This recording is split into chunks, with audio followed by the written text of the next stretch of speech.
All right, if you are an artist who struggles to figure out what their brand is, this video is for you. There are so many things about brand and branding that I think confuse a lot of artists. So I'm going to try to boil this down as simply as possible. So simple artist branding. If you do music, and if you do, you're probably watching this video, there's three parts of the brand that I look at. One is the music. Secondly is the brand. And thirdly is the content. So made this little chart here to kind of give you a visual representation of how I interpret this or visualize this. I think you have music on one side and you have the brand on the other side. And if the idea is to make content that can ideally connect people to you and your music, then the music and the brand have to be in alignment, right? So I'm going to go to the next slide that I have to kind of talk over all the concepts that are a part of this. And again, this is as simple as I could kind of make it today. There are a lot of other things to consider, but I want to just boil this down to at least how I see it in a very simple way. So we'll just start with the music. You make a certain genre. You make house, you make melodic bass, you make drum and bass. And so in the spirit of each of those genres, those are kind of just in their essence going to have different vibes to them, or they're going to have things that people associate with them. They're going to have their own culture. They're going to have maybe their own different visuals, traditionally different character types, but I don't want you to get too lost inside of the genre thing. But depending on what genre you make, there are going to be things that fit or really don't fit with that genre. And I think there are outliers, but I think for the most part, there are certain types of things that fit with certain things, right? If you make super hard dubstep, that's going to lend itself to being more heavy, maybe more intense, and that could be a feeling thing. It could be a visual thing. And that kind of leads me to the next thing, which is the feeling, right? If you are someone who makes way more happy music, it's not just about what your music feels like, but it's also what other people feel when they listen to your music, right? Or how are they feeling when they turn your music on, right? If you make more sad or melancholy music, someone's going to turn that music on when maybe they went through a breakup, or when they're, feeling a little bit depressed or something like that, and they put your music on to feel better. And then the last part to consider on the music side is kind of on that same wavelength. What environment are people going to be listening to your music in? And obviously they're going to be listening to it at a concert or a rave or a festival or whatever. But I also want you to think about where in their life are they going to be listening to it? Are they going to listen to it at the gym? Are they going to be listening to it while they're studying? Are they going to be listening to it on their way to work? Or are they going to be listening to it on the way home at night, driving at night? So all these things kind of on the music side give you a general understanding of, just from the music's sake, what I guess intuitively gives you these feelings about what your music sounds like. And then before I go to content, we'll move over to brand on the right side. There are a lot of things with the brand. I think that the brand is half internal and half external. So when I think about branding, there's two parts of it. And I think a lot of artists, they think branding is just a logo or fonts or colors or whatever.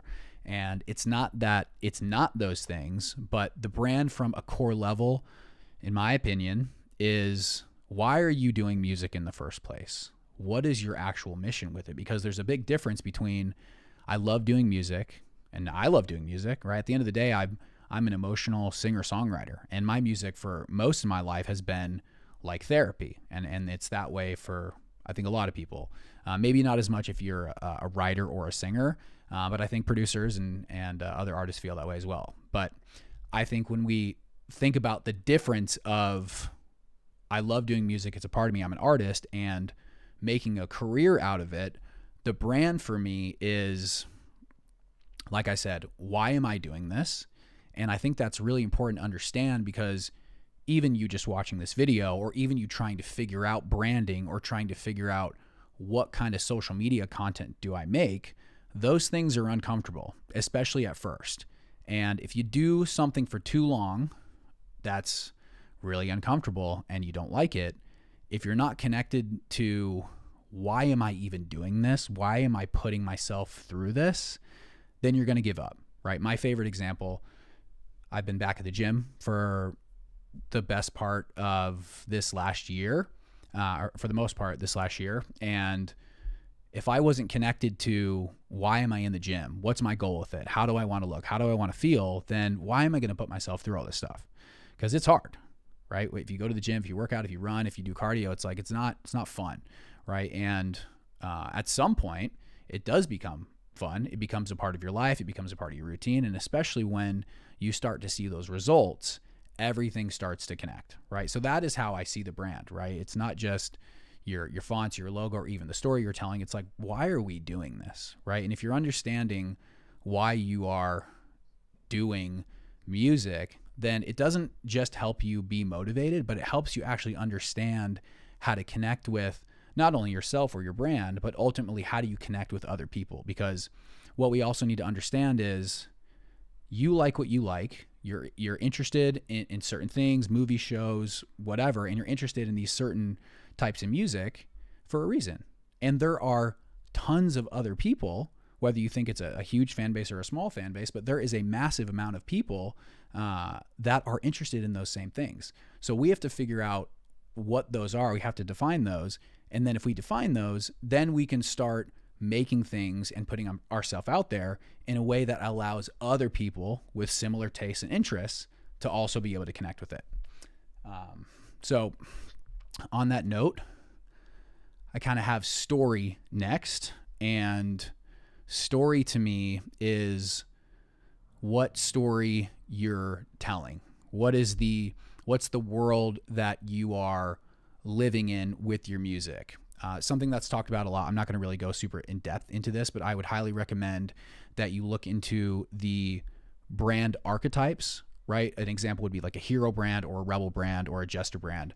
I would recommend that you, from a music standpoint and just a traditional brand standpoint, do some research into these different archetypes, because if you can figure that out, it does help you formulate certain things that live inside of that. For example, a hero is always going to have a villain. They're always going to be fighting for something, right? They're going to be wanting to inspire or motivate, right? An outlaw brand or a rebel brand is going to be more, against the system, right? Or a jester brand is going to be someone who's really funny all the time, right? So once you figure out kind of a general idea of what your archetype is, you can kind of also figure out what world am I living in, right? Different movies, different shows, they have their own world. They have their own things that exist inside of that world, right? So last thing on the brand, and kind of mentioned this before, is your fan archetype, right? Is figuring out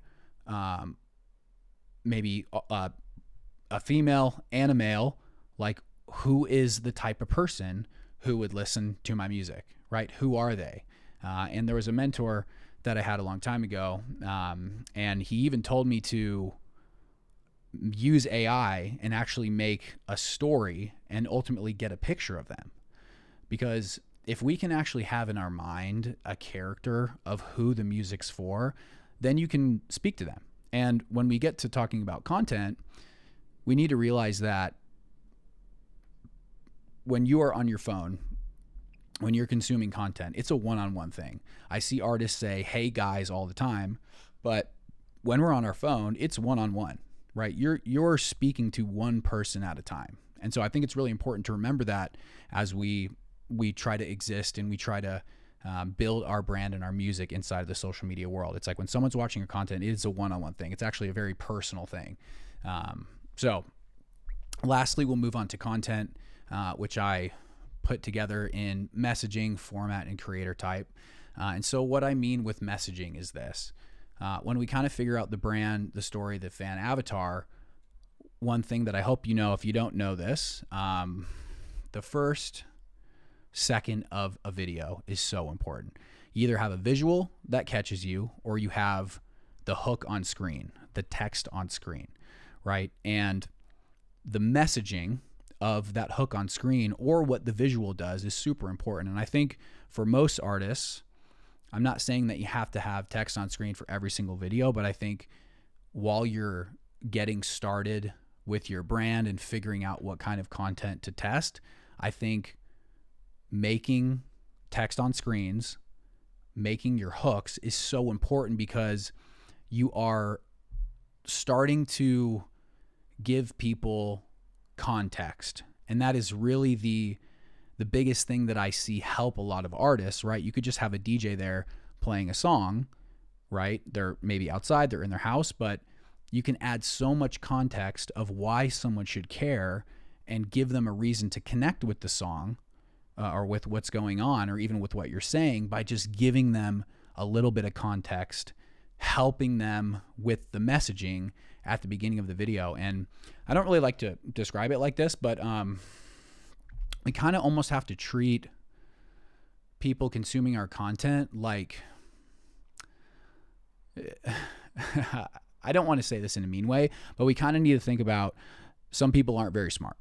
And that's just a fact. Some people aren't very smart. So sometimes we need to hold their hand. And if you want them to understand something, or you want them to feel something, we want to just kind of tell them what's going on. We want to give them an example, or not an example. I mean, we want to let them know what they're going to get, right? And when we do that, we're actually showing people respect. We're telling them like, hey, here's what's going on in this video. And so then they can choose, do I want to watch this or not? And so instead of asking a question or making it confusing, I always really encourage artists to keep the hooks as short as possible. Then we're showing respect to the viewer by giving them a chance to go, I want to watch this or not, right? And then if you can deliver what the video is going to be right after that, then that's how you get the retention. That's how you ultimately will make fans, and you'll get people to engage with it as well. So next up is the format. A really easy way, this kind of goes along with the next thing, which is the creator type. A format, for example, is a DJ performance, right? So if a DJ is just setting up, maybe the song is synced in the background, maybe they're playing it live, but the idea of the performance format is the song's just being presented, right? And it also could be someone in their studio rocking out to the song, could be someone singing or lip syncing live or whatever. That's a format, right? Another format would be a skit. Another format would be maybe like a breakdown. So figuring out what formats you can see yourself doing, right? The biggest issue that I see with artists and content is they are just trying to copy other artists because they see something working. But ultimately, if you figured out your brand, maybe what they are doing is not ultimately the thing that you should be doing, right? So I don't think that as an artist, you should chase trends. You should figure out what your brand is, and you should use that perspective to, just as you reference good music to make your music, you should do the same thing with content, right? An example I've used lately is, if you make house music, you're going to reference other house music. But if you don't have an understanding of your brand, it's like you don't understand what genre you make, right? So you have a house artist, this is like the metaphor, they're referencing a dubstep song. And if they understood that they made house music, you wouldn't be referencing a dubstep song, right? So that is the idea of understanding what your brand is and then referencing other artists who are making similar types of content that actually align with your brand. Last example I'll give on this is there's a lot of artists who I've seen, they are trying to be funny, right? Because they see another artist trying to be funny, but ultimately a lot of these artist brands shouldn't be funny. They should be more serious, right? But they're trying stuff that's funny because they see it working for someone else, right? But ultimately what you really don't want is to get known for something that really doesn't build your brand, and maybe it even takes away from it, right? If you get known for being funny, maybe that doesn't even really bring people to be fans of your music. There's been times on some of our group calls with the artists where some artists have brought up some funny guys, and I've asked them, have you listened to any of their music? And they said, no, I just like him as he's funny. I'm like, dude, I get that, but that kind of sucks for that artist in a way too, is he's just, funny, And people just like him for that. And maybe that ultimately doesn't get him what he really wants, which is people to stream his music and come to his shows. So anyways, I digress. So understanding from a core level what your brand is allows you to have the perspective to reference other people, other artists that are aligned with not only your brand, but kind of getting to the creator type now. They're making content that ultimately you see yourself making. And so I'll end on this. When I think about creator type, I think about it in 3 separate ways. I think there is the director, the performer, and the celebrity. The performer is going to be primarily just showcasing the music. Most of the content is going to be like that, whether it's a lip sync or they're playing it live, but the idea is they're performing the song. The director is someone who's going to have more highly edited stuff. If you are into cinematography or editing and you want to try to make more of a story thing or edit something together, those videos can do really great. They just take a lot of work. And then last up is the celebrity. I look at someone who just has a really big personality. They're very comfortable just talking about their life on camera. It's more of like a reality show. And so when you're thinking about making content, try to narrow it down to something simple, or try to narrow it down to another artist who is doing stuff that you could see yourself doing. That's really it at the end of the day. So I don't really want this video to be super long. I want this to be as simple as possible. I hope this has been helpful. Just remember that your music and your brand need to align, and having a good understanding of those gives you that perspective to choose content that aligns with it. And ultimately, at the end of the day, and this is my goal with every artist that I work with, is to eventually look at creating content as a natural extension of your art. And if you don't know why you're doing music and pursuing this in the first place, you're going to give up. And if you don't connect your music with your brand, then there's no way to get your music to ultimately connect with the people who could become your super fans. All right. Well, if you guys found this video helpful, please like and subscribe. If you have a comment and a question, leave it below. If you have another video idea of stuff you'd like me to go over, leave that as well. But until next time, peace.